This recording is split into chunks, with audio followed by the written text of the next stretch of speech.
موسوعة تيست أطلس تصنف المطبخ الجزائري كأحسن وأول مطبخ في العالم العربي وإفريقيا. لا تنسى الإعجاب والاشتراك بالقناة وتفعيل الجرس ليصلك كل جديد.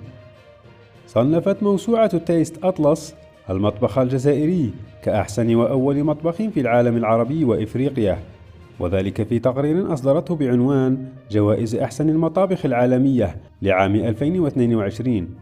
ويوضح التقرير أيضا أن المطبخ الجزائري جاء في المرتبة الثالثة في العالم الإسلامي بعد تركيا وإيران.